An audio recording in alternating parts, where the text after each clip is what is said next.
So I'm going to share with you 5 tactics that I use when I create a story, novel, memoir, screenplay, or your company's brand. Number 1, you can begin with either plot or character. So you can come up with the idea of a story and design characters to interact with that story. Or you can start off with a character and put that character on a journey and have the character manifest what the plot is going to be. Number 2, when there was a weakness in my story, when I came to a place where I got stuck and the story just wasn't working, the answer was always in the subplot. There's always your main story, but there's secondary stories that come along that drives that main story. For example, where would Mr. Darcy and Elizabeth Bennet be if it wasn't for the subplot story of Mr. Bingley pursuing Jane Bennet? Where would the Superman stories be if he's always battling evil, but he doesn't have human relationships like with his mom, Lois Lane, Lana Lane, even Lex Luthor? Number 3, the protagonist or the hero has to meet his or her match in the antagonist. Think of the movie Gladiator. What kind of enemy would have to go against Maximus for it to be a great story? What if his enemy is Commodus, the Emperor of Rome, and they've known each other since they were kids? The protagonist, the hero, definitely met his match. Number 4, the because method. Stories have structure,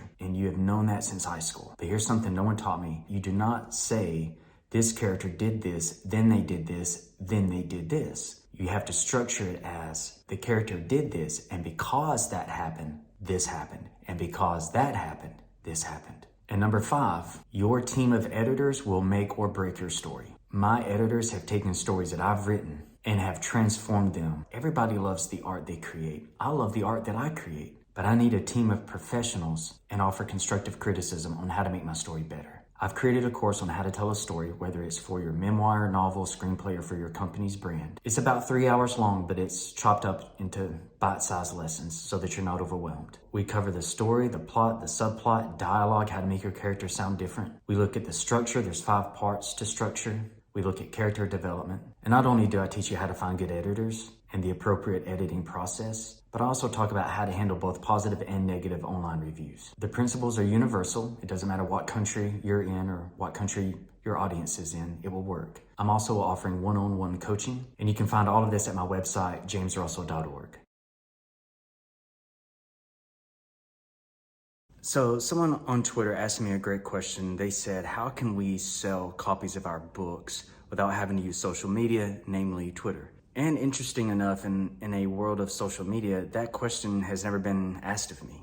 In 2003, I released my very first book. Let me tell you how elementary the book was. It didn't even have a USBN number on the back of the book. It didn't have a barcode. So there's really no way to track it. And the reason why I didn't get one is because back then they sold them individually and they were $200 to $300, and I just didn't want to spend that kind of money on it. But I was 23 years old in 2003, and I'd written a self-improvement book for teenagers. Facebook didn't come out until 2005, and I was a grad student, and you had to have a college email address in order to use it. Twitter had been out, but it wasn't being utilized that much, especially not like it is today. Influencers would say things like, hey, I'm gonna go grab lunch at so-and-so's, and that was about as deep as it got. But I sold 2,000 copies of my book within 5 years. Now, you might be thinking that's not that impressive, but you don't understand the numbers of a self-published book. Even today, if you sell 500 copies of your self-published book, it's considered average. If you sell 10,000 copies, it's considered successful. I sold 2,000 copies of mine within a 5-year period at the age of 23. So if you just look at the numbers, I did better than average. Why did I get 2,000 copies? Because that's what the printing press made me print for it to be worth their time.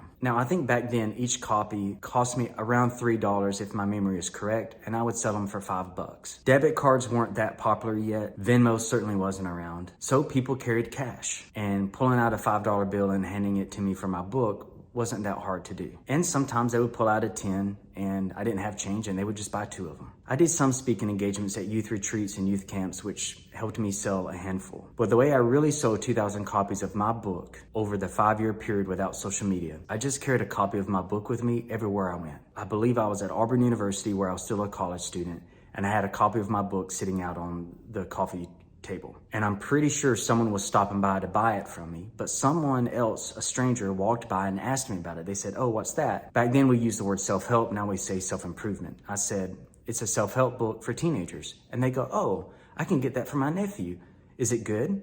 And I said, well, I hope it's good. I wrote it. and there was this instant connection. They asked me to sign it, I signed it. And I thought, oh, well, that's interesting. So I got in the habit of carrying a copy with me everywhere I went. People that read a lot, they tend to go to coffee shops, they tend to go to cafes so that they can read without distractions of being at home. It's not like you would get that same kind of results if you're at the bar or the pub or a nice restaurant, or even an inexpensive restaurant. I think it would actually be easier to do that today because people can just Venmo you $5. And if I were you, I would get on every payment platform there is. I think there's one called Zelle, of course, PayPal, but just find the ones that are the most popular and go ahead and get on them, and make sure that your username is easy to find. There is something about meeting the author right there and buying their book from them right there and having them sign it that's worth more than $5. It's an emotional transaction. It's I met him, I met her. And so that's my response to how did you sell 2,000 copies within 5 years without the use of social media? I'm going to tell you what's always worked for me when it comes to writer's block. Writer's block is a story problem. It's, I don't know where to go from here. You're stuck in your plot, your subplot. Something's just not working, or your brain goes blank. The creative juices aren't flowing. I'm going to give you 3 quick things, but here's my number 1. I find movies and books, whether they are autobiographical or novels, that are telling a story similar to the story that I'm trying to tell. And if you are a new writer, the first thing you need to know is that any story you want to tell has been told before somewhere in some time. Dostoevsky said it best. There's only 2 types of story. A hero goes on a journey or a stranger comes into town. Shakespeare used 2 classifications. It's either drama or it's comedy. I find the movies and the books that are telling a story similar to the story that I'm trying to tell, and I go consume them for inspiration and to get my creative juices going. And that has always cured writer's block. That is my number 1. One of my novels, I don't remember which one it was, but I literally went and watched 3 or 4 movies and I read 3 full novels to help me perfect that paragraph, and it worked. And I did that kind of homework to just help me with 1 paragraph. And I think the reason why you've probably never heard this before is because most of the people teaching you these things have never actually written extensively themselves. The greatest book I've ever read on storytelling, that's the only book he's ever written. His only book that he ever wrote is a book about writing. He's never actually written a novel. He's never actually written a screenplay. The second thing that I do is I got a couple of people, depending on the story, I'll call them, I'll run the story by them, and I'll ask them for ideas. And the third thing that I'll do is I'll try to do something physical. You may enjoy gardening, you may enjoy lifting weights, aerobics, swimming, whatever it is. The mind fuels the body and the body fuels the mind. If you're stuck, go find something to do that you enjoy doing that's physical. Those 3 practices is how I overcome writer's block, and my number 1 that I shared with you is my number 1.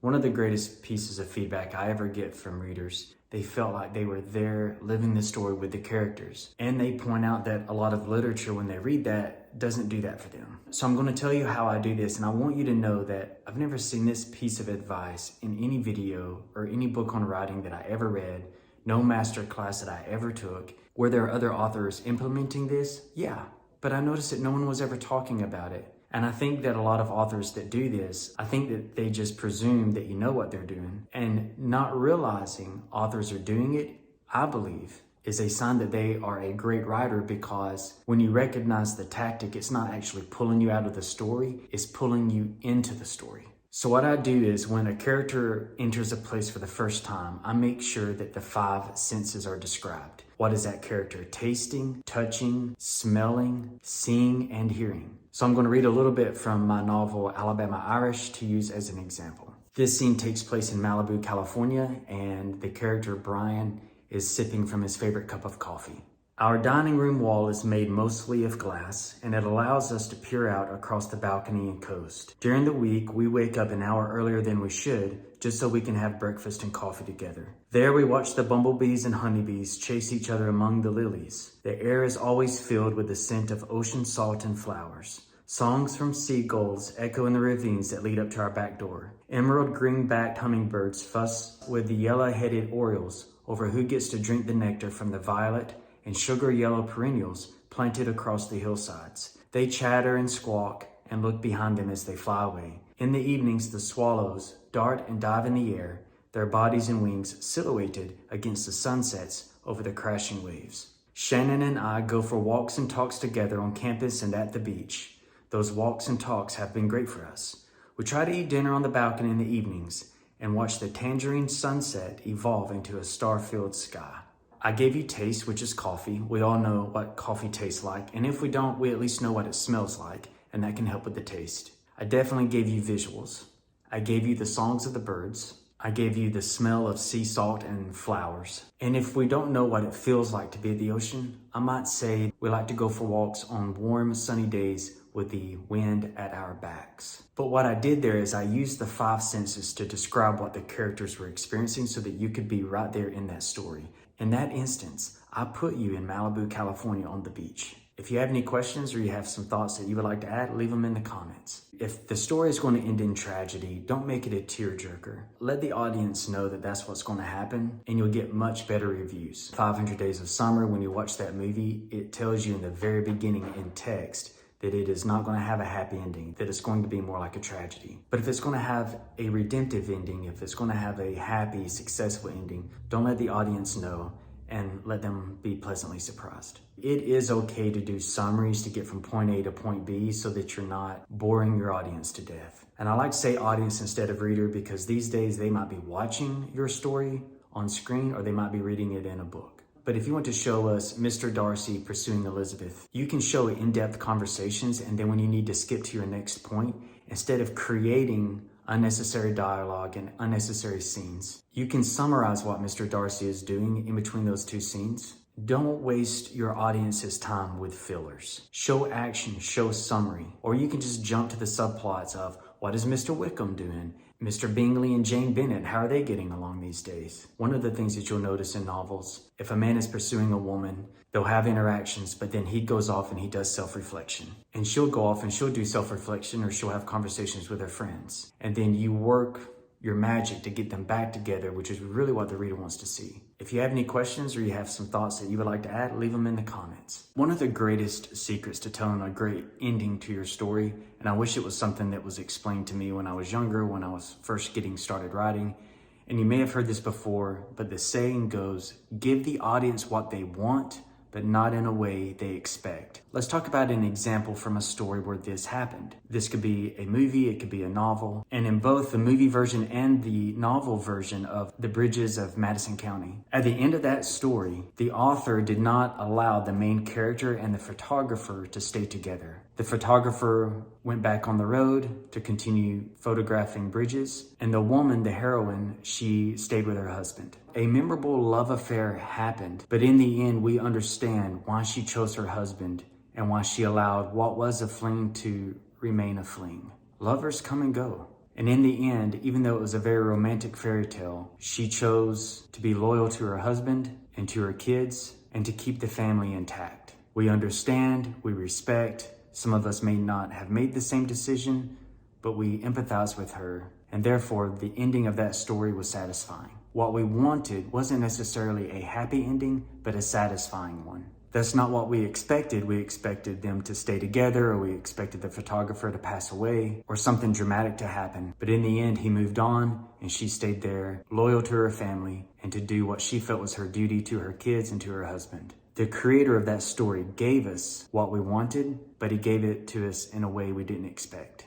Here's 3 pieces of wisdom that I wish that I had known before I first started writing stories, whether that's novels, memoirs, or screenplays. Number 1, and that's write what is interesting to me, and I'm going to be reading what's interesting to me. And if I'm reading what's interesting to me, it's going to be interesting to a lot of other people too. And therefore, when I sit down to write, I don't have to do as much research or learn concepts or principles from scratch. I don't have to be a student of certain cultures if I've already been seeped into that culture and that literature and understanding the lingo. It'll be much easier to write. It's also more fun to write, and writing is a due diligence. It is a marathon, it's not a sprint. And so if you don't enjoy the story you're telling, you probably won't finish the project. I'm not trying to be a negative Nancy or Debbie Downer. I'm just trying to be realistic. And that leads into number 2, and that is write the story that you want to read. If you're writing the story that you want to read and you really understand the material that you're writing, you're going to write something good, especially after feedback from friends, family, readers, and also your editors. And number 3,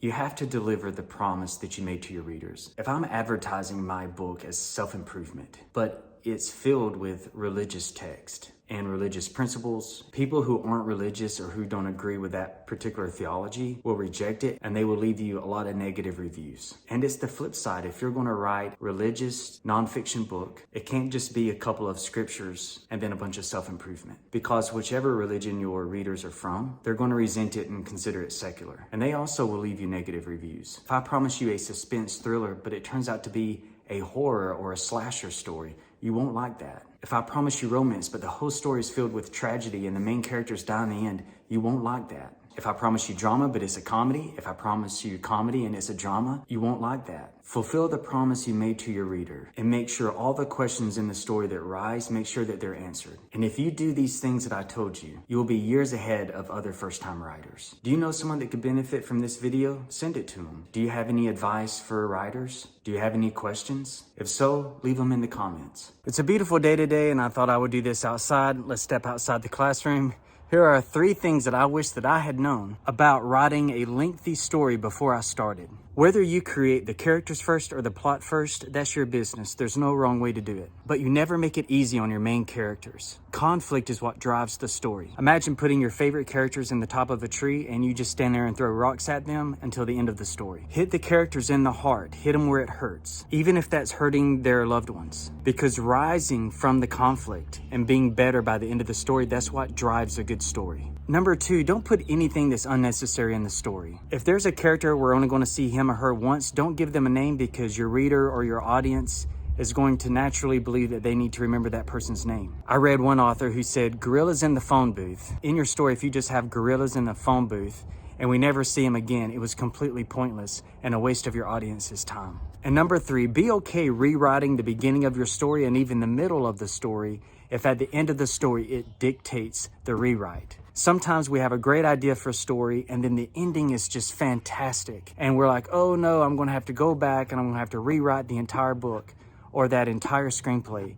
If that's the case, that's what you do. After I wrote my first draft of Alabama Irish, I sent it to my development editor and I told her, I love the story, but something's just not working. And she said, you need to go read Perks of Being a Wallflower, because Perks of Being a Wallflower is written in journal entries and your novel will work, but it's going to have to be in journal entries. And she said, don't be ashamed of that. Dangerous Liaisons, which is a 18th century novel in France, which inspired the movie Cruel Intentions with Ryan Phillippe and Reese Witherspoon. That novel was also written in journal entries. And she was right. Alabama Irish was supposed to be just a narrative novel, and then after her feedback, I put it in journal form and it worked. I had to restructure that entire book. The beginning, the middle, the end, it was all great. The plot was great, but something wasn't working. Sometimes you'll have to do that. Parts of the story may be so good that it dictates that you have to go rewrite other portions. Here's one simple way to keep your audience's attention. Shakespeare said there was 3 acts and there's 3 stories in those acts. When television came along, there was 5 acts, but that was just to make room for commercials. Each act was meant to propel us into the next act, to keep the audience's attention and to keep them from leaving. And some writers, they don't use a 3 or a 5 act structure. Their concern is a sequence approach, where every single thing that happens propels us into the next scene until the story is over. Remember, there's no right way to do this. At the end of the day, you're trying to tell a great story and keep the audience's attention.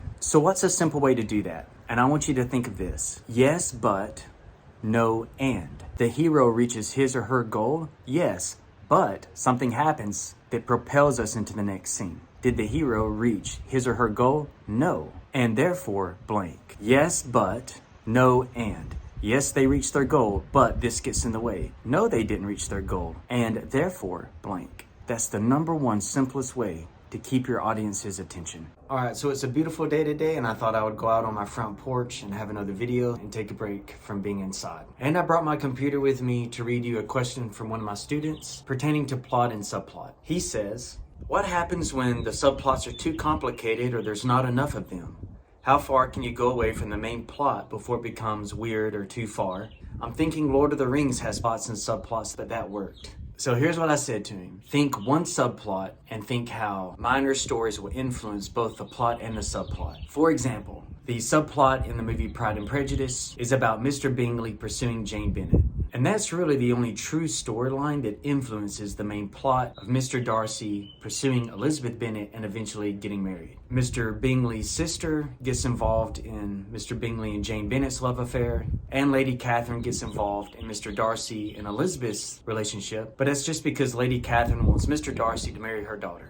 So don't think about Mr. Bingley's sister and Lady Catherine being subplots and having their own story. All we need to see from them is character arcs. Mr. Bingley's sister is quiet and spoiled in the beginning. She becomes outspoken and curious about Elizabeth. But in the end, we find that she's just a bitter, unhappy person, and she decides to step out of the picture. Lady Catherine's character arc, she shows little to no interest in Elizabeth Bennet and seems relatively calm. But in the end, we realize she's very outspoken and can be very vicious. And when she's defeated, she throws a little bit of a temper tantrum. We don't have to see how these characters grew up or why they're jaded or why they are the way they are. But we do want to see their character arcs, who they are at the beginning of the story and who they are by the end of the story after the story changes them. So don't look at them as subplots, look at them as characters that influence both the subplot and the main plot. And I appreciate how the students said that Lord of the Rings had a lot of different plots and subplots and they all seem to work. But I would like to remind him and you that authors like J.R.R. Tolkien, he was creating an entire mythology for the British because they didn't have one. He even created an actual language, an alphabet and spoken language for the elves. He was a lifelong professor at Oxford University and he spent over 12 years writing Lord of the Rings. If you're going to compare yourself to another writer, I'm going to encourage you to show yourself a little more grace. So what are the ways that we can get our audience to care about the characters? Conveniently for me, there's actually about 3, and we're going to dig into those today. Number 1, we have to care about them, so we're going to establish empathy. We need to show how they are human, how they are like us. Even the villain. Have a villain that loves his family.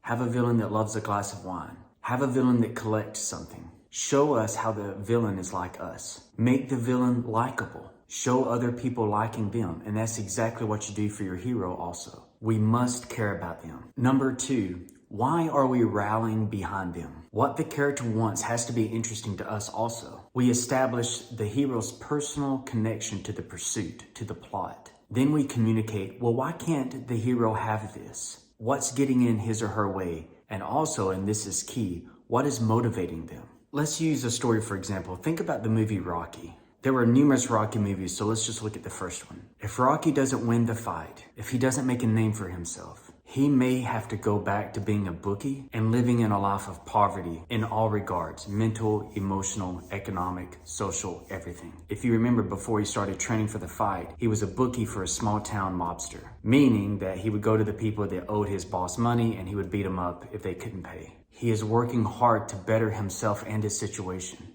We connect to that. What's standing in his way? Why can't he have it? Because he must go against a champion boxer and be better. And number 3, we have to ask the question of progress. How will this journey change them? What flaws, what limitations, what handicaps may they face that keeps them from progression? We are made to ask, will the hero make it? Will the hero change for good or not? So there's the 3. Establish empathy. Number 2, make us rally behind them. Create a rooting interest. And number 3, the question of progress. Will they succeed and how will they change during the course of the story? What are your thoughts? What questions do you have? Leave them in the comments. So one of my students asked me another really good question, and that is, what's the difference between plot points and beats? In each act, you're going to have plot points. In other words, what you want your characters to go through. So let's use the movie The Notebook as an example. In Act 1, you want Noah and Allie to meet each other and go out on their first date and fall in love. And then at the end of Act 1 is when they break up and both of them enter new worlds. He goes off to war, she goes off to college, and they begin living their separate lives. Examples of plot points in Act 1 would be Finn and Noah are hanging out at the fair. He sees Allie, he asks about her, Finn talks about her. Noah gets introduced to her. Finn's girlfriend Sarah is going to vouch for Noah to Allie. And then Noah is going to ask Allie out on a date. Those are plot points. That's what you want your characters to go through. But beats is what gets us to the plot points. So let's look at some beats. Beat 1, Noah and Finn are watching Allie and Sarah with the bumper cars, and we're told that Allie is age 17. Beat 2, the girls get off the bumper cars and Noah intervenes and introduces himself to Allie. Beat 3, Allie rejects Noah and Sarah pulls her aside and says, well, Noah's actually a good guy. Beat 5, Noah sees Allie and this boy on a Ferris wheel, so he jumps on the Ferris wheel with them. Beat 6, he asks her out. She says no. They have a little bit of a cat and mouse. He threatens to throw himself off the Ferris wheel by hanging on to one of the poles and letting go. And when she realizes it's just a gimmick of his to get her to go out with him, we get to beat 7, which is she pulls his pants down. Beat 8 is he and Finn are leaving the lumberyard. Beat 9 is he sees Allie walking down the sidewalk. Beat 10 is he chases her down. Beat is just the things that characters are going to do to get us to the plot points. It's the plot point manifested. And then of course the plot points make up each act. I hope that was helpful. Just remember, there's no wrong way to do this. The true right way to do it is to keep your audience's attention while you're telling your good story. So what are the 3 key elements to creating a story? Always remember to just keep things simple. So how do we keep things simple? You want to write down your plot, what the characters are going to do. You want to write down who your characters are going to be. And number 3, you're going to make sure that you know what your setting is. Character, plot, and setting. All you really need to be able to answer is the famous 5 questions. Who, what, when, where, how. Who's the characters? What are they going to be doing? What time period are you writing in? Where is it going to be located? Is it going to be in England? Is it going to be in a fantasy world? With how, it's how are the characters going to accomplish their mission? So that's plot, character, and setting. And everything will be glued together by conflict. Each scene has to have conflict to propel us into the next scene. If you don't have conflict in every single scene, those scenes will probably fall flat. Conflict is actually what keeps the story glued together. And why are you creating this simple story? Are you writing a short story? Are you writing a shorter story so that it will evolve into a larger story and that's your way of creating an outline? Me personally, I like to write a 3 to 5 page short story of the novel or the screenplay that I plan to write. And if I can get everything down into those 5 pages, I'll let people read those 5 pages and get feedback on what to change, how to make the story better. And then from there, I will launch out and write the full story. Just remember, there's no wrong way to do this. 7 things that I wish that I had known before I started writing my first novel or screenplay. Whether you start with character or plot, it doesn't matter. There are numerous successful authors and writers that will prefer one over the other, and they'll explain why. I know that Aaron Sorkin, he likes to start with plot, and most other writers that I've talked to like to start with character. I have found myself gravitating more toward plot and then creating characters that would fit in well with that plot. Now, once I do that, the characters do form their own life, and I invest in those characters and turn them into people that I can rally behind. Number 2, a lot of people try to write 2,500 words a day or 500 words a day. But I learned that if I do that, it could take me 4 or 5 hours because I might stop and have to go do research. And I'm going to share something with you that'll be hard to believe. My 3rd novel, Young Vines, and my 4th novel, The Portrait of Samantha Yale, I wrote those 2 novels in 15-minute increments. I promised myself that I would sit down every day and write for 15 minutes. And sometimes when those 15 minutes were up, I was done. It may be because I had other things to do. It may be because my creative juices weren't flowing that well. However, there are other times when I made my 15-minute minimum. There are times that I went on for 45 minutes or an hour or even longer because I was on a roll. I was inspired. There was a clear path. There were no interruptions. But I'm going to challenge you, and I want you to test me on this. I want you to write 15 minutes a day and see how much progress you've made after a week or 2. I think you'll be very pleased. And that leads us into number 3. Not all writing is sitting down and typing away at your computer, even if that's you writing on a notepad. The time you invest in writing can also be put toward research. It can be put toward watching other films and documentaries, reading other people's memoirs and books and novels. And that's exactly why I refuse to make myself have a 2,500 word a day minimum. If I did that, I might actually cut my research down and not give the story everything that I've got because I was trying to make that word minimum. It's super easy to get on a rabbit hole of research and information, and 4 or 5 hours later, you're like, I learned a lot, but I didn't get any writing done. Number 4, there's no secret sauce, there's no shortcuts. It's going to take time. So if you can keep your mind fresh, that's going to be your asset. And for me, what worked for me was the minimum of 15 minutes a day. If my brain got tired around minute 30 or minute 45, hey, I've made my 15-minute minimum. I can walk away from it.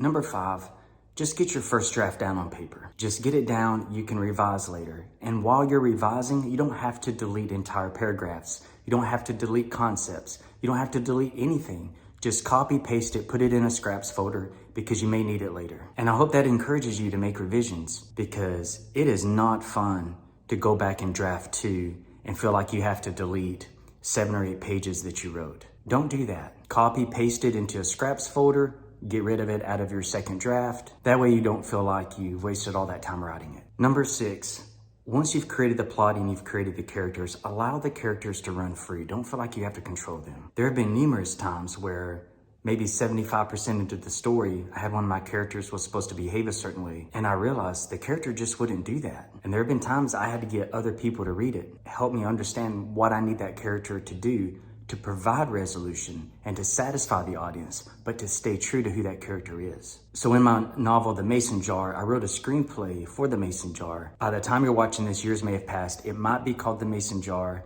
It might be called My Home's in Alabama, or it's going to be part of the Pepperdine series. Right now we're planning out the filming, but it's going to take a long time. But the novel version is The Mason Jar. At the end of that story, I have a character named Katie approach a character named Eden. And originally, even though years had passed, she's still very vicious. But around 2015, I actually had a readers group read the screenplay at a public library in Gunnersville, Alabama. It was a book club. And out of the 15 to 20 people that read that screenplay and we read it out loud, I had one person pull me aside and say, after all of that time, I don't think Katie would still be vicious. I think that she would be remorseful. I think that she would be humble. I think that she would have come to better senses instead of the person she was in college 7 years ago. And the woman that pulled me aside and told me that, she was right. That also gave me the character arc that I needed. And sometimes feedback can be so obvious, you're mad at yourself and you just chastise yourself and you say, why didn't I think of that? Well, that's why you have a test audience. That's why you have editors. Think of your favorite writer, your favorite author. They didn't write that book. They didn't write that screenplay by themselves. They had help. And number 7, you can skip around. You don't have to write chapter 1 and then chapter 2 and then chapter 3. If you've created a brief outline, you can write portions of chapter 7 way before you write portions of chapter 3. If you feel super inspired to just go ahead and crank out that scene in chapter 7 or crank out that scene when you're 80% into the screenplay, it's okay. And this is something I tell my students all the time. There's no right way to do this. Your job at the end of the day is to keep your audience's attention by delivering a good story. There's no wrong method to do that. So here's how to write a book review or summary, and I would like to thank some of the high school kids that have reached out to me asking me this question. It's actually pretty refreshing because most of my students are adults wanting to write their first memoir or novel or screenplay. If you're turning this in as an assignment, which 99% of the time that's the case, you need to over-communicate with the professor or instructor as to what they're expecting from this book review. In college, we would do a 75% book summary and a 25% critique. We would talk about our thoughts and our personal opinions on what we read. And our professors wanted to hear what we truly thought. So first, you're actually going to have to read the book that you're reviewing. So pretend it's somebody that's never read the book or heard of the author, and you're explaining what this book is. Include all the main points, and it might actually be easier on you if you did a short summary of each chapter for yourself before you condense and edit it into a easy to read summary. And you'll need to paraphrase it. You don't need to be quoting the author in order to fill up space, because a lot of times teachers and instructors want the book review or summary to be a certain number of words or a certain number of pages long. In that 75% of the summary, you're just reporting, you're not delivering your opinion. That's for the last 25%.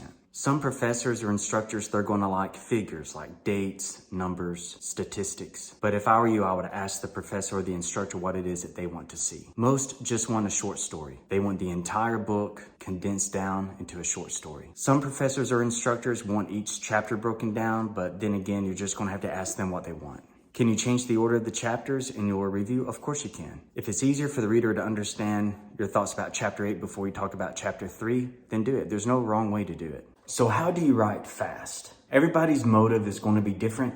It might be for an assignment, or it may be a bucket list item that you're wanting to get done before a certain time period. The quickest way to do it is to go ahead and create your 3-act structure. What do you want to happen in the beginning, the middle, and the end? Your first 25% is act 1, your last 25% is act 3, and the middle is 50%. Now, you can have 4 acts where you kind of see act 2 as 2 different acts, but they need to work together. For example, in the story Legends of the Fall, in act 2, one of the brothers has passed away and the other 2 launch out on their own life journeys. Act 2 ends with some trauma happening in their lives and they end up back at the same place where they grew up to finish out act 3. So there's a lot going on in act 2, but act 2 is about them leaving home and going on their journeys and then returning home. So act 2 is very different than act 1 and act 3. It's a different world. But go ahead and break up your story into those 3 acts. Somewhere in Act 1, you're going to have to create what they call the inciting incident. For example, Indiana Jones gets a phone call that the mummy was stolen from a museum in Cairo and he has to make a decision. That's the inciting incident. What's going to happen that's going to make him decide what his reaction is going to be to that, and that's going to hurl us into the story. So if you know where your main characters are going to start, what's going to hurl them into the story, what's going to demand a reaction from them, they enter the new world, which is Act 2. The story could end at the end of Act 2. In other words, from Legends of the Fall, the brothers come home, but there's something remaining that has to find closure, and that's going to be your Act 3. So if you know where they're going to start, where they're going to be during the middle of their journeys, where they're going to end up, and what the inciting incident is, 85% of your job is done. Because most people, when they write a story, if they don't have a lot of experience, they just write as they go, making up stuff. That's why your first memoir, your first novel, your first story, your first screenplay, whatever it is, that's why it takes people a long time. It's because they didn't plan, or they didn't know to plan ahead just a little. You don't have to have an extensive outline. You just kind of have to have an idea of where you're going. If you're going to take a road trip from Florida to Alaska, you don't have to know every single exit you're going to take, or where you're going to stay, or what restaurants you're going to be eating in. But you need a pretty good general idea of how you're going to get there. Next, make sure your story is clear. Keep it as simple as you can. Make sure your characters are believable. And then after you write your story, you polish and you fine tune it. Know at the end of the day, your objective is to keep the audience's attention and to deliver a good story. If you're keeping them engaged and you're not losing their attention, you're doing your job. You're telling a good story. They won't care about your fancy words. They won't care about your clever concepts. Therefore, you have to keep your audience in mind when you're creating your story. I believe I should mention character arc somewhat. All of your characters need to be in a different emotional state by the end of the story. But character arcs isn't hard, because if you're putting your characters on adventures, if you're putting them through challenges, they will change naturally as you write. When Frodo and his friends leave the Shire in the beginning, they are not going to be the same when they get back. So when you tell a good story, you won't have to focus too much on character arc, but you do need to be conscious of it. I hope that helps. Do you have any thoughts? Do you have any questions? Is there something that you would like to share? Put them in the comments. And don't forget to subscribe so you don't miss any more videos. I plan to keep cranking them out. Number 1. Now, these are tips for teen writers, but really, if you're a young writer, you're just getting started, these are some things that you need to know. Number 1, everybody who writes is going to have their opinion, and they're going to give it to you whether you like it or not, about how many words you should write a day, whether it's 25 or 500. And I can tell you right now, if you do that, you're liable of burning yourself out. I've written novels and screenplays just by dedicating 15 minutes a day, because sometimes after 15 minutes you are on a roll and you just keep cranking it out, and the next thing you know, 2 or 3 hours have passed. I understand that. I've been there. Times like that are wonderful. There's other times that you spend 15 minutes and you're done, and it's time to take a break, or it's time to wait until tomorrow. So just keep that in mind when people are giving you advice on how much you should write. You write when you want to. Even me, someone that's a prolific writer, I don't write 7 days out of the week. And if you do that, and if you believe all of those raw videos of like burn the ships and burn plan B and show up every day until you make a deal, you will wear yourself out. And I've learned that people that stand up and give those speeches, they're paid to give those raw speeches. It's in everybody's interest, because they want to pump you up and send you home, and hopefully next year you pay another $5,000 to come back. So that's number 1. Number 2, it doesn't matter when you write. You can do it in the morning, you can do it during lunch, you can do it at night. When I first got started writing, I like to do it at night when the businesses of the day had concluded and everybody was home and everything was quiet and everything was over. But as I've gotten older, I prefer the mornings. Everybody is different. You write where you're comfortable to write. I like it in the quiet now, but when I was younger, I liked to listen to classical music. You may need a quiet library. You may need a quiet room. You may need a loud coffee shop. You just got to figure out where you thrive best and do that. Number 3, when your mind is exhausted, you need to spend time with your friends and laugh. And you also need to balance that with some manual labor. And when I say manual labor, I don't mean join city employees and build the next railroad. I'm not talking about that. I'm not talking about pulling landscaping. I'm talking about you finding something that you enjoy that's physical. That could be the gym, it could be planting flowers, and it could be some sort of blue-collar job. To each his own, whatever you want to do. But working the body will help your mind. That's just the way it is. It's about balance, and every single day is going to be different, and you're on your own journey with that. Number 4, don't distract yourself with the publishing industry or whether or not you're going to get your book published. At the end of the day, you can always publish it yourself. You can always crank it out there on social media. The game changes every single year, and I would tell you, it was my dream to get published, and then I sat down with a major publisher, In the publishing world, we call them guerrilla publishers. They were in the top 5. It wasn't Simon & Schuster, but they were on the same level. And I'm not going to tell you who it was, but they offered me $10,000 for my first novel, The Mason Jar, and I turned them down because I'd already made $10,000 selling that book myself. And my agent, who had worked in the publishing world and had been an agent for 20 years, you know what he told me? He said I was the very first writer he ever knew who turned down a major publishing deal. But that was before Instagram. That was before YouTube is what it is. That was before TikTok. Facebook and Twitter were out at that time, but they weren't as well oiled as they are now. They weren't as lucrative. And number 5, should you join a writer's group? Should you join a writing community? That's up to you. I never did, and I did just fine. And what happens a lot of time in those writing communities, you're not there for emotional support. What happens is everybody wants you to read their 85,000 word novel, and you'll burn yourself out pretty quick. Or they'll want you to read their 120-page screenplay, which they think, when it's made into a movie, is going to win an Oscar. And when you're polite and you let them know in a polite way that a 6th grader could have written that screenplay, you'll learn pretty quick that the writing community is not for everybody. You write for you. And if you're writing for you, you'll always enjoy it. And when you stop enjoying it, then you stop writing.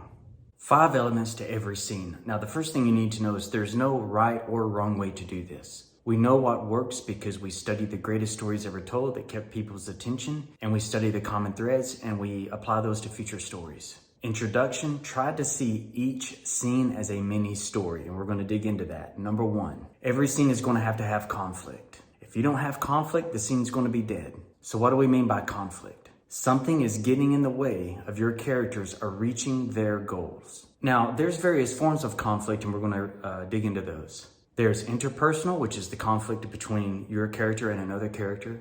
There's intrapersonal, which is conflict with self. In the Star Wars series, Anakin Skywalker, right before he turns into Darth Vader, he's always staring out across the city and he's having conflict with himself. Conflict could be environment. One of your characters can't even open the door and they get really frustrated. And then the 4th category of conflict could be the weather. Think about some very intense scenes of your favorite movies. It's raining outside. At the end of Back to the Future Part 2, when the FedEx guy delivers the package to Marty, it's raining outside. In The Notebook, when Allie asks Noah, "Why didn't you write me?" It's raining. In Pride and Prejudice, when Mr. Darcy confronts Elizabeth and tells her he loves her for the first time, it's raining. Screenwriters do that on purpose. It's to intensify the scene. Number 3, there has to be an emotional change among your characters in each scene. Happy to sad, angry to laughing, depressed to being okay. It doesn't matter what the change is, but there has to be a change in some sort of emotion. Number 4, character development. Are the characters getting better or worse? If they're not going through some sort of change, it's not going to be a good story. In Smallville, Lex Luthor progressively gets worse. In Good Will Hunting, all the characters get progressively better. And number 5, at the end of your scene, it needs to hurl us into the next scene to keep the audience's attention, whether they're reading it in a book or they're watching it on screen. For the sake of this video, I wrote up a quick scene. And in this scene, you're going to see all 5 elements that I was talking about. You ready? This takes place inside a restaurant at a bar. Boy meets girl, and he looks interested in her. She comes on to him, but he ignores her. She gets frustrated in response, but he seems like he doesn't care. We know that he's been looking for a woman to date his entire life, but now he's content in being single. We know she's been single her entire life and she's looking for someone to date. In her frustration, she slaps him across the face and storms out the restaurant. That hurls us into the next scene. We cut to outside the restaurant as her coming out and storming down the street, still frustrated. And we see him come outside walking the other direction and he's smiling to himself. He's laughing. Her slapping him across the face and storming outside into the next scene hurled us into the next scene, and it kept our attention. You just replicate that over and over and over and over, making sure everything you have in there contributes to the journey of the characters. And in the end, you'll have a story worth consuming. So let's talk about how to create memorable characters. Number 1, dialogue, what they say, but also how they say it. What's the rhythm? What's the accent? What's the word choice? All of these things will help us understand where this person is from. It also helps us understand how educated they are. Next, how do you describe them? Whether it's a screenplay or a novel or a memoir, it's all the same. How do they look? How do they dress? What's their belief system? Next would be action. What are they actually doing? Because this is something that we learn from life. It's not about what people say, it's about what people do.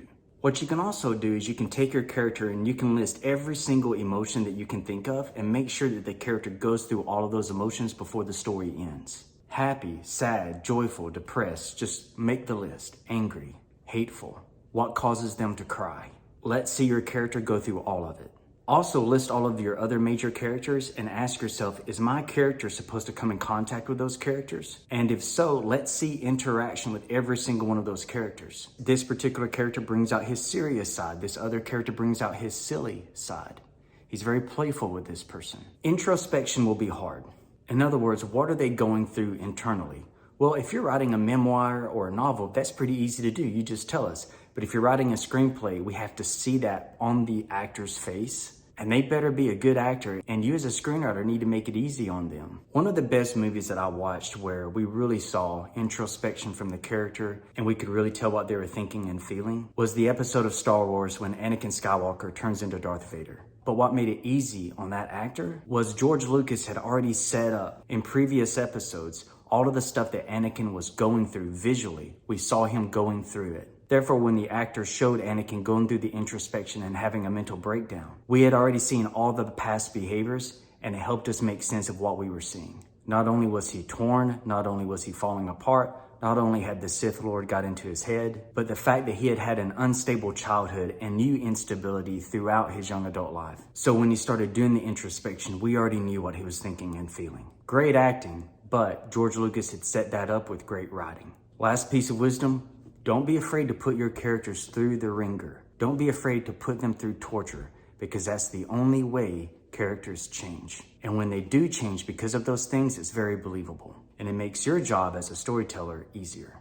So what are some mistakes that screenwriters make in Act 1 that can ruin the entire movie? And this can apply to novels also. Number one, you have to set clear goals for all of your characters. And even more clearly, we need to know what the goal is for your main character. The hero, the protagonist. Number two, we need to know who the main characters are and what their life looks in the world that they exist in. And number three, it's not mandatory, but it is super helpful if every single main character is introduced in the first 25% of the story. Within that first 25%, the inciting incident has to happen. What is the inciting incident? Usually it happens around the 15% mark of the story. In love stories, it's boy meets girl, and what are they going to do after that? In the Mission Impossible movies, it's an object was stolen or a person was kidnapped. Now, given the situation, the main characters have to respond. What will their response be? The answer to that is what drives the story. Have those elements in place first to make sure the story works. So how do you motivate yourself to write every day? Number one, get rid of the perfectionism because you're going to write at least 3 drafts of your story before you're finished. That first draft, you just need to get it out on paper. Get all your ideas down. Don't let anybody read it. Nobody's going to. You wouldn't want anybody to. But trying to perfect each paragraph, each page before you move on is going to hinder you from reaching your goal. Number two, establish a routine, a place, a time. When I was younger, I used to sit in my bedroom playing classical music and I did it at nighttime. Now, it's usually midday with a cup of coffee at a noisy coffee shop. As you get older, things change. I remember reading about this one author, I think he was in the late 1800s or the early 1900s, and he would sit at his desk, he would open up a drawer, take a big whiff of rotten apples, shut the door, and then start writing, and that was his writing process. Number three, you're going to have to eliminate interruptions. If you thrive in distractions, a noisy espresso machine in the background or music, that's fine. But interruptions is going to hinder you. You can be at a noisy coffee shop, and as long as patrons aren't stopping by and trying to talk to you every 15 minutes, you should be fine.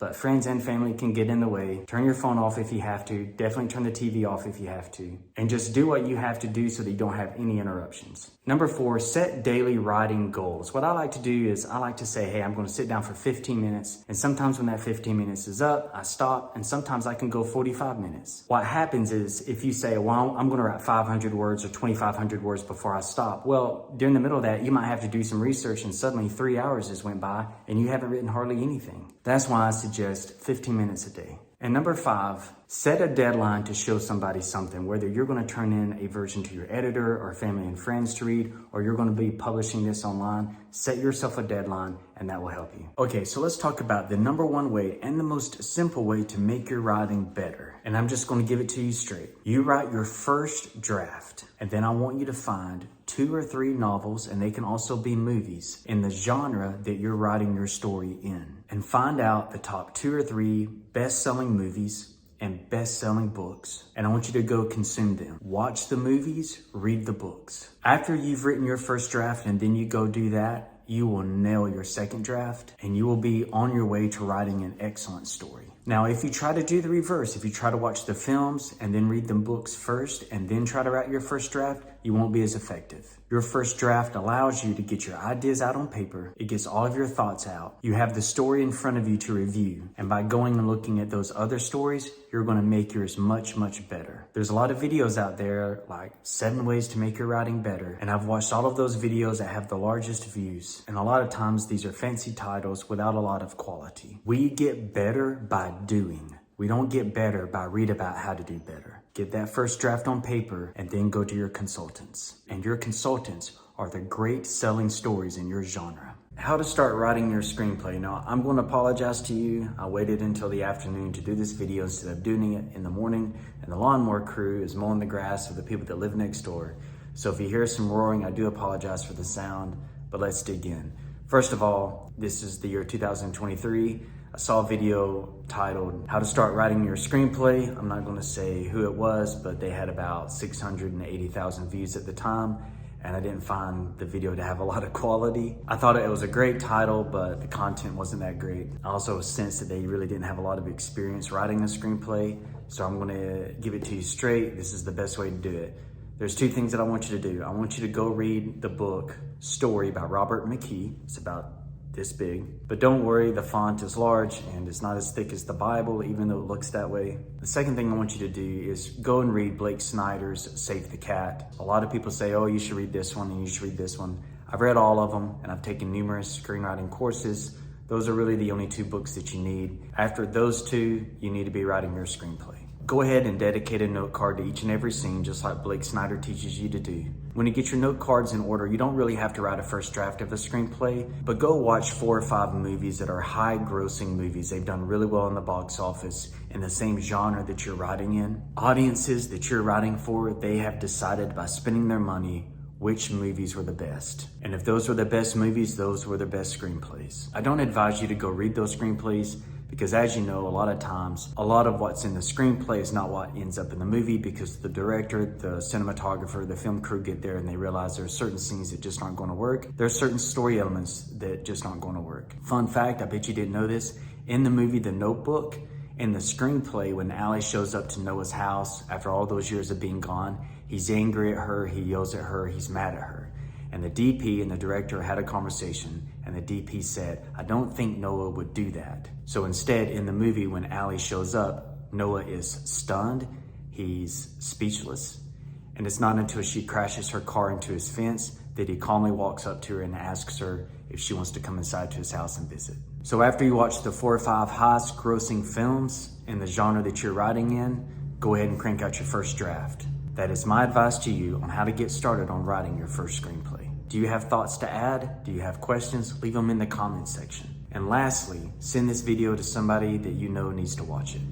So what are 3 plotting pitfalls and how to avoid them? Number 1, your main character has to be at a place where he or she will stop at nothing to achieve their goal. And the goal has to be worth that kind of tenacity. In The Notebook, Noah will stop at nothing to pursue and be with Allie. In the Marvel movies, the comic book movies, the heroes have to set things back to rights. They have to make things right again. Number 2, the middle of your story is boring. So what do you do about that? In Pride and Prejudice, we see Mr. Bingley's pursuit of Jane Bennet. We also hear Mr. Wickham's side of the story. In The Notebook, Allie and Lon get together and Noah goes to war and then he starts rebuilding the house. So in the middle of your story, to make it not boring, to make it not have a lull, give us something that we haven't experienced before with one of the other characters. This could be an opportunity for you to focus on the subplot, or it could be an opportunity for you to explore the lives of other people that have a major part in the story. Number 3, and this might remind you of something you heard from high school, your ending is anticlimactic.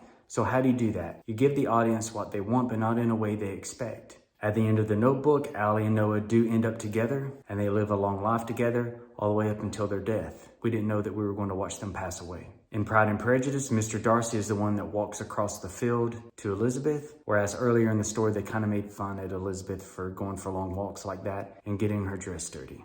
At the end of every hero movie that does not end in a tragedy, he or she always is able to pull something off right when we think that they're going to fail, right when we think they're going to die.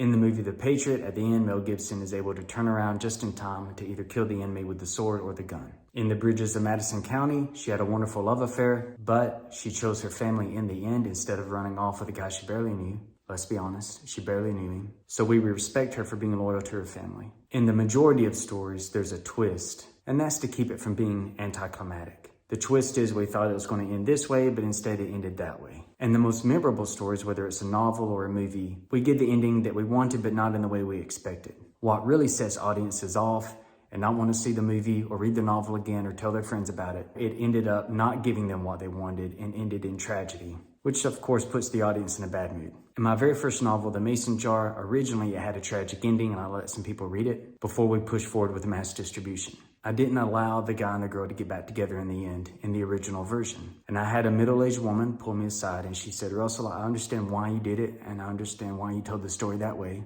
When we read books, we go to books to escape. We already know what the real world is like. We live in it, we thrive in it, we struggle through it. And so when we escape into a story, we want it to be a good experience. We want to feel good in the end. And after she said that, I changed the ending to the story, had to rework some things in the middle to lead up to that believable ending. And from then on out, I decided every story that I wrote would be a satisfying ending in a good way to where the audience that hung in there throughout the entire story were rewarded in the end. So don't be anticlimactic.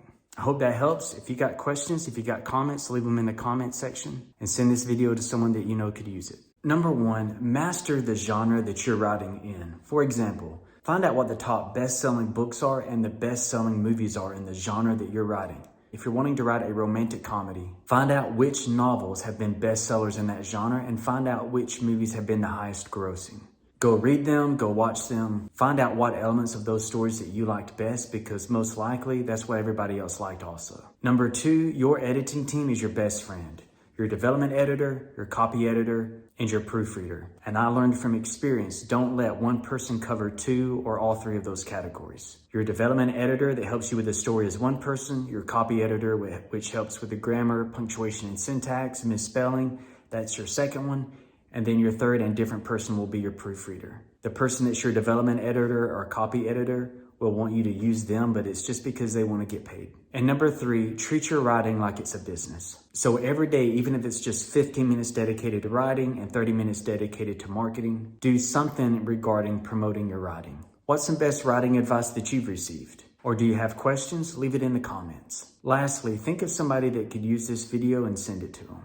So with my first book, I was super proud of it when it was first published. I felt like I had accomplished this lifelong feat, but oh boy was I wrong. I'm gonna tell you what I did that were mistakes, and if I had it over again, I would have done this. Number one, it was a nonfiction book that I had written for a group of youth where I was a camp counselor for the summer. And it was pretty much self-improvement on how to survive high school and the peer pressures. Basically how to get out of there alive and keep a good head on your shoulders and be a good person. Because let's be honest, when you're a teenager, high school, middle school, it's all very trying times. Socially, it might be the most challenging period of your life. So number one, it was a nonfiction book. I thought it was going to be a pamphlet, but it turned out to be long enough to be a book. And I was really just regurgitating what I had been taught. I didn't really own the thoughts and the beliefs that I was expressing. When I was in grad school, we called this regurgitation. I was regurgitating it. What that means is it's like eating something and then vomiting it out when it's half digested. So I was taking things that older people had said to me. I thought that it was from me when I wrote it down on paper. I still think that it was good advice for kids at that age at that time. But I taught high school for a while and I let some of the high school kids read it and we read it out loud as part of the literature class, and I felt my face flush red quite a few times because I was embarrassed, because if I had it over again, there's a lot of things in that book that I would not have written. It's stuff that I would not have taught. It's stuff that I would not have said. Now, one of the things I'm going to tell you at the end is a good way to get around this is to write a fiction, write something that's supposed to not be true, write a novel. And you can have certain characters say the things that you want the reader to understand. That way, if some years later you're embarrassed by those words, that's what that character said at that time. You can take a true story and change the names of the characters, the locations, the time period, the context. If it takes place in Nashville, Tennessee, you can make it take place in Houston, Texas, and no one will know the difference. Number 2, the book cover photo and the author photo were photos taken by friends. I wish that I had saved some money together and hired a professional to do that. Number 3, the development editor that helps you with the story, the copy editor who looks at grammar, syntax, word choice, word structure. Third is the proofreader who just goes through and makes sure that everything looks good after the development editing and the copy editing. Those need to be done by 3 different people, and I had the exact same person at the literary press do it for me, and I paid her. That's not good because not only do you need multiple eyes on it, there's not a single editor that's perfect on all 3 of those categories. Now, my copy editor today sometimes gives me ideas for the development after the development is already finished, and most of the time she's right, but I do not let her be the development editor and the copy editor and the proofreader. My 4th mistake, I didn't have an ISBN, International Standard Book Number. You can take the ISBN and you can type that into the search engines and you can find a place to buy that book. This right here is the ISBN barcode and number. I didn't put an ISBN on it because back then they were too expensive. And honestly, I'm glad I didn't because now I'm glad that that book is no longer in circulation. I'm glad you can't find it and buy it because I'm kind of embarrassed by it.